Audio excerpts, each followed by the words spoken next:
Triangle MNO is transformed to produce triangle PQR. Select all of the transformations that would guarantee triangles MNO and PQR are congruent. So we know that rigid motions produce congruent figures.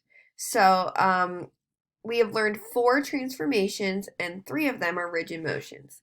So reflections, rotations, and translations are rigid motions.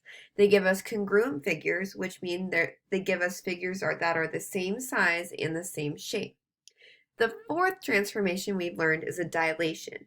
Now, dilation is not a rigid motion because it does not produce congruent figures. When we dilate a figure, we change its size. So reflecting, rotating, and translating give us congruent figures. Dilating does not.